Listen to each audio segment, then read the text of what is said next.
നിങ്ങൾ ഈ വീഡിയോ കാണുന്ന ഒരു സ്മാർട്ട് ഫോണിലൂടെ ആണെങ്കിൽ കൺഗ്രാറ്റ്സ്, നിങ്ങളുടെ കയ്യിലിരിക്കുന്നത് ഒരു ബോംബാണ്. ഒരു പ്രൊട്ടക്റ്റീവ് സ്ക്രീനിന്റെ പുറകിൽ ഒളിഞ്ഞിരിക്കുന്ന ഒരു ബോംബ്.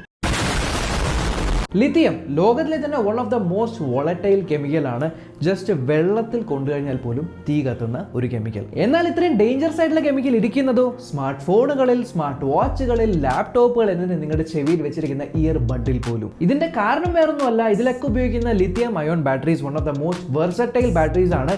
ഏത് രൂപത്തിലും ഏത് ഭാവത്തിലും മാറ്റിയെടുത്താലും വളരെ നല്ല രീതിയിൽ ലോങ് ലൈഫ് തരാനും എന്നാൽ വളരെ നല്ല രീതിയിൽ റീചാർജ് ചെയ്ത് ഉപയോഗിക്കാൻ പറ്റുന്ന ഒരു സേഫ് ആയിട്ടുള്ള ഒരു ബാറ്ററി ടെക്നോളജി ഈ ഒരു ലിഥിയം വെച്ച് ഉണ്ടാക്കാനായിട്ട് പറ്റും എന്നുള്ളതാണ്. പക്ഷേ വലിയ തിളങ്ങുന്ന സ്ക്രീനുകളും ഫാസ്റ്റ് ആയിട്ടുള്ള പ്രോസറും 5G സ്പീഡുകളൊക്കെ ഇപ്പോഴത്തെ ലിഥിയം ബാറ്ററിക്ക് ഹാൻഡിൽ ചെയ്യാൻ പറ്റുന്നില്ല. പണ്ടൊക്കെ നമ്മളൊരു ചെറിയ നോക്കിയ സ്മാർട്ട് ഫോൺ ഉപയോഗിച്ചിരുന്ന സമയത്ത് ഒരു പ്രാവശ്യം ചാർജ് ചെയ്താൽ ഒരാഴ്ച നിൽക്കുമെങ്കിൽ ഇപ്പോൾ ലിഥിയം ബാറ്ററീസ് രാവിലെ ചാർജ് ചെയ്താൽ വൈകുന്നേരത്തോടെ തീരുന്നു. ഇത് തീരുന്നു എന്ന് മാത്രമല്ല, ഫോൺ മേടിക്കുമ്പോൾ കിട്ടിയിരുന്ന ബാറ്ററി ബാക്കപ്പ് നിസ്സാരം 1 വർഷം 2 വർഷത്തിന് ശേഷം ഒന്നുമില്ലാതെയാവുന്നു. ലിഥിയമിന്റെ ഏറ്റവും ഗ്രേറ്റസ്റ്റ് ആയിട്ടുള്ള സ്ട്രെങ്ത് തന്നെയാണ് ലിഥിയമിന്റെ ഏറ്റവും വലിയ വീക്ക്നെസ്. നിങ്ങൾക്കറിയാമോ, ഒരു ലാപ്ടോപ്പിനകത്തുള്ള ലിഥിയം ബാറ്ററിക്ക് ഒരു ആക്ച്വൽ ഹാൻഡ് ഗ്രനേഡിന്റെ ഉള്ളിലുള്ള അത്രയും തന്നെ പവർ ഉണ്ട്. എന്നാൽ ഉള്ള കാര്യം പറയാലോ, ഇനിയുള്ള കാലത്ത് ലിഥിയം അയോൺ അല്ലെങ്കിൽ ലിഥിയം പോളിമർ ബാറ്ററീസിന് ഒരിക്കലും പിടിച്ചെടുക്കാൻ പറ്റില്ല. കാരണം 5G ആണ് വരുന്നത്.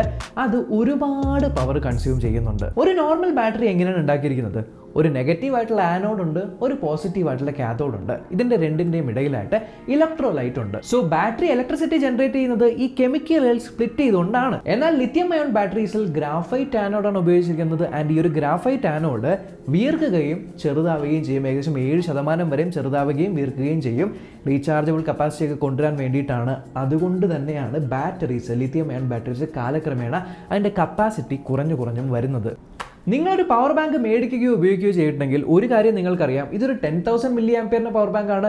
20,000 ആണെങ്കിൽ കുറച്ചുകൂടെ കട്ടയാവുന്നു, 30,000 ആണെങ്കിൽ വീണ്ടും വീർക്കുന്നു.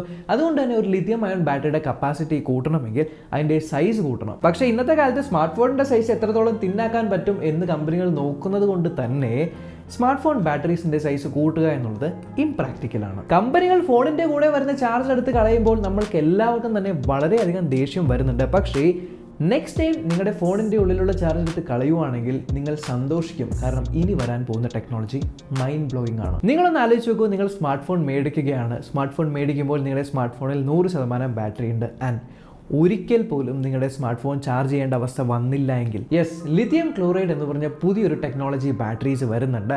ആൻഡ് ഈ ബാറ്ററീസിൻ്റെ ഗുണം എന്ന് പറയുന്നത്, ഇതിന് നോർമലി ലിഥിയം ക്ലോറൈഡ് ബാറ്ററീസിൻ്റെ വോൾട്ടേജ് എന്ന് പറയുന്നത് 3.6 വോൾട്ട്സ് ആണ്. ആൻഡ് ഈ ഒരു ബാറ്ററി തുടക്കം തൊട്ട് ബാറ്ററിയിലെ ചാർജ് 0 ആവുന്നത് വരെയും ഈ ഒരു 3.6 വോൾട്ടേജ് കോൺസ്റ്റന്റ് ആയിട്ട് പിടിച്ചു നിർത്തും. 3.6 വോൾട്ട് ആണ് എന്നുള്ളതുകൊണ്ട് ഒരു സ്മാർട്ട് ഫോണിന് ഏറ്റവും അനുയോജ്യമായിട്ടുള്ള ഒരു ബാറ്ററി. ലിഥിയം ക്ലോറൈഡ് ബാറ്ററിയുടെ അകത്ത് ഒരു ലിക്വിഡ് ആണുള്ളത്. ഇതൊരു വെറ്റ് ബാറ്ററിയാണ്. ഈ ബാറ്ററിയുടെ ഏറ്റവും വലിയ സവിശേഷത എന്ന് പറയുന്നത്, 1 വർഷത്തിൽ 1% മാത്രമേ ഇതിന്റെ ചാർജ് കുറയുകയുള്ളൂ. അതായത് നിങ്ങളുടെ സ്മാർട്ട് ഫോണിൻ്റെ അകത്ത് ലിഥിയം ക്ലോറൈഡ് ബാറ്ററിയാണ് വരുന്നതെങ്കിൽ, അത് ഫുൾ ചാർജ് ചെയ്താണ് വരുന്നതെങ്കിൽ ഓരോ വർഷവും 1% വെച്ച് കുറയുകയുള്ളൂ എന്ന് മാത്രമല്ല, ഫോൺ മേടിച്ചു കഴിഞ്ഞാൽ ഒരു 10 വർഷത്തേക്ക് നിങ്ങളുടെ ഫോൺ ചാർജ് ചെയ്യുന്ന കാര്യമേ ആലോചിക്കേണ്ട. ലിഥിയം ക്ലോറൈഡ് ബാറ്ററിയുടെ വേറൊരു സവിശേഷത എന്ന് പറയുന്നത്, ഇത് വളരെ ലോ ടെമ്പറേച്ചർ തൊട്ട് വളരെ ഹൈ ടെമ്പറേച്ചർ വരെയും യാതൊരു പ്രശ്നമില്ലാതെ വിൻസ്റ്റാൻഡ് ചെയ്യും. അതുകൊണ്ട് തന്നെ നിങ്ങളുടെ പ്രോസസ്സർ എത്ര പവർഫുൾ ആവുമെങ്കിലും, അല്ലെങ്കിൽ ഈ ഒരു 5G ടെക്നോളജി 6G ടെക്നോളജി ഒക്കെ വന്ന് നിങ്ങളുടെ ഫോൺ ഹീറ്റ് ആവുകയാണെങ്കിൽ പോലും ബാറ്ററിനെ അഫക്റ്റ് ചെയ്യില്ല. കറന്റ്ലി ഇത്തരത്തിലുള്ള ബാറ്ററീസ് സാറ്റലൈറ്റുകളിലും ടൈമറുകളിലും ക്ലോക്കുകളിലും ഒക്കെയാണ് ഉപയോഗിച്ചുകൊണ്ടിരിക്കുന്നത്. അധികം വൈകാതെ തന്നെ സ്മാർട്ട് ഫോണുകളിലേക്ക് വരുന്നതായിരിക്കും.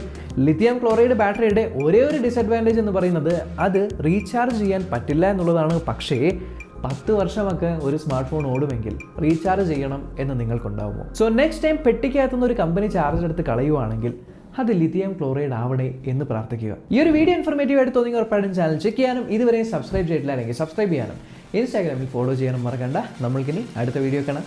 ബൈ.